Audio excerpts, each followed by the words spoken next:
Hey ladies and gentlemen, Steven here from Redolessence. I hope you're all doing well. Thank you for joining me today or this evening or whenever you happen to be watching this video. And in today's episode, I'm going to be going over 10 popular designer fragrances for life. These fragrances will always be in my collection. They have a very special place in my heart and in my collection. I'm excited to share them with you, so make sure to stay tuned.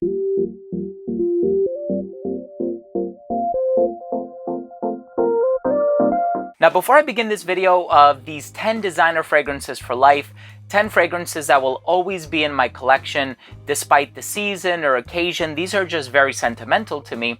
I do want to mention that if you are a fan of fragrance-related content, please do consider supporting this channel by subscribing to it. Make sure to enable all notifications by clicking on the bell icon, and of course, give this video a thumbs up if you take something of value from today's episode. So for one reason or another, all 10 of these designer fragrances are fragrances that I fell in love with. They were super suitable or appropriate for a certain time or place or scenario in my life. And I don't want to spend too much more time going over the reasoning for each one, because I'm going to reveal it as I speak about each fragrance. And of course, let's go ahead and start things off with Le Male by Jean Paul Gaultier. This is such a classic fragrance. This came out in the mid-90s, composed by Francis Kurkdjian. I always revisit this fragrance. If I've gone a month or 2 months without smelling it, I'll just randomly happen to wear it one day. And despite the fact that it is a few decades old, it still smells super modern. Of course, that association is going to be made by somebody who smelled this fragrance initially back in the mid-90s. But of course, the mint, the lavender, the vanilla, the spiciness, this has a lot of really special things going for it. And Le Male by Jean Paul Gaultier is an absolute classic. And of course, I also have Ultra Male and Essence de Parfum and many of the other flankers from this brand. But this is one that I truly love. I am a huge fan of the original, not as modern or contemporary as an Ultra Male, but it's a great one. Next, I want to talk about Azzaro's Wanted by Night. Of course, there's the original, there's Wanted Tonic. There have been several flankers released. I think my favorite by far is Wanted by Night. I love that sort of vanilla tonka bean spicy cinnamon thing that's going on in here. And that added spice is really just setting the bar much higher for fragrances within this collection, I think. I love the uniqueness and the originality of this. And then, of course, Victor and Rolf released a flanker of Spicebomb that smells kind of similar to this. But this one came out first. I love this one. Best release of its year, in my opinion, on the designer side. The next fragrance I want to talk about is one that I get complimented on all the time. It's such a great, fresh, citrusy patchouli fragrance, Aqua Di Gio Profumo by Giorgio Armani. Not to be confused with Profondo or Profondo Lights, which are two newer fragrances that utilize the note of mastic oil. This one is, and of course I have the special blend version, but you can go with the original Profondo. Pretty much smells the same to my nose. And it's a patchouli-based, fresh, and refreshing designer fragrance, and I personally love it. Very versatile, compliment getter, a bit more darker and more mature and sophisticated than the original Aqua Di Gio, which was a little bit more on the casual summertime fresh side. This one is a little more versatile. You can wear it all year round, especially in a classy professional office setting.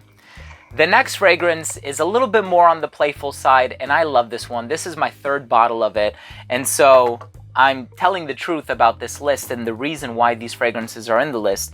And this one is CH Privé by Carolina Herrera. And this fragrance, sugar, leather, spicy, sweet, sensual, flirtatious, beautiful scent. We have another fragrance on the sweet side, and this one is sweet on account of vanilla, pear, and muskmallow, otherwise known as ambrette, and this one is Dior INCENSE. And here I actually have the older bottle, but the newer formulation is just fine as well. It's not going to be as long lasting, it's not going to be as sweet, but I personally love Dior INCENSE. The iris with that vanilla pear musky sweetness is to die for. I love Dior Homme Intense so much. What a game changer, especially on the men's side of the designer side of things. And it's a beautiful, beautiful fragrance. I will always have a bottle in my collection. And then, of course, we have another classic from the mid-90s, Angel Men by Thierry Mugler, which is now just known as Mugler. And this fragrance is patchouli, ethyl maltol, which smells like cotton candy, and is just a vanilla, dark, ambery, sweet, gourmand fragrance for men that also pioneered its genre. And so, of course, there's the women's counterpart, which came out in 92, 93, and that one, composed by Olivier Cresp, is a beautiful fragrance that does things a little bit sweeter than this one. This one tends to go in a darker direction, but think about all the flankers that were released subsequent to Amen or Angel for Men. It's a beautiful fragrance, and it's one that really opened up my eyes to the uniqueness in a lot of designer fragrances. The next fragrance is a no-brainer, Bleu de Chanel by Chanel. The Parfum version is great. I have the Eau de Toilette. I love the bright, effervescent quality of the Eau de Toilette. Although I think when this bottle runs out, because it will eventually, I'll probably just start wearing the Parfum, and I'll wear that one exclusively. But very bright, fresh, professional, versatile. It's the most versatile fragrance in my collection. I can wear it anywhere, everywhere, any time of the year. If I'm wearing it indoors, just conveys a sense of class and professionalism. Love Bleu de Chanel. The next fragrance is in the same vein as Bleu de Chanel, same situation, same scenarios. And this one is a darker version of the original, with the original being Versace Pour Homme.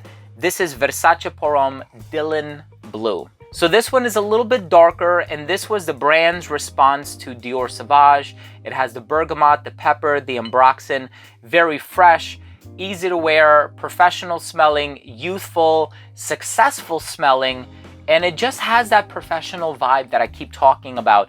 And Bleu de Chanel has it, this fragrance has it, Aqua Di Gio Profumo has it. So if you're looking for youthful, professional, elegant, compliment-getting fragrances, you can't go wrong with Dylan Blue, Bleu de Chanel, and Aqua Di Gio Profumo. The fragrance in the number 2 spot, I bought it the day it came out. It was one of my first blind buys ever, and it was when I first started getting into fragrances. When did this come out? Back in 2012 or something like that?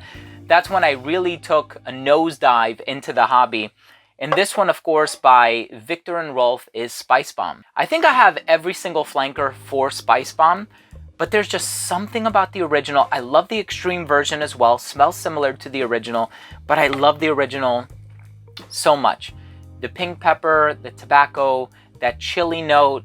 There's just something so unique about this fragrance. Modern, enough of a sweetness, an appropriate amount of sweetness. Not too kitschy, not too flashy, but it can be worn in a romantic setting, a dating scenario. Even if you're going to the club or a bar or a party or something like that, Spicebomb is perfect for that.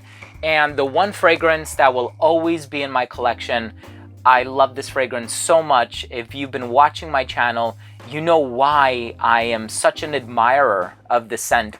I actually ended up purchasing it when I was vacationing with my wife. It might have even been on my honeymoon. That's, you know, how long ago it's been. And I purchased this one when we were docked at one of the ports on a cruise that we went on. And this one, that cocoa quality, the patchouli, the sweetness, it's a little chocolatey, but it's also very refined, very professional smelling. It has a really intriguing level of complexity about it as well. I think this is one of the best designer fragrances of all time, and I have worn 50% of my bottle, and I think I'll probably go and buy another one once I turn this camera off. But this one by Guerlain, one of the classiest brands you'll find, is called L'Homme Idéal. Now, there have been many flankers, and I own several of the flankers from L'Homme Idéal, but there's just something about the original L'Homme Idéal that is absolutely amazing to me. That slightly powdery cocoa vibe with the patchouli. There's an earthiness, there's that slight flirtatious quality about it, but it's also classy and elegant, and it conveys the persona or personality of somebody who is professional and refined, but is not afraid to have a good time. And so these have been 10 fragrances that will always be a part of my collection. I want to thank you all so much for watching. Leave a comment down below. Let me know which designer fragrances, doesn't have to be 10, but which designer fragrances will always be a part of your collection. Always curious to hear what other people have to say. Leave a comment down below. If you enjoyed this video and you're not subscribed to this channel, it would mean so much to me if you just take the time to hit that red subscribe button. It would help out the channel tremendously. You have no idea. Make sure to enable notifications by clicking on the bell. This way, whenever I do put out this content, it will get delivered straight to your feed. And also make sure to give this video a thumbs up if you took something of value from today's episode. Thanks again for watching. Love you all. We'll see you soon.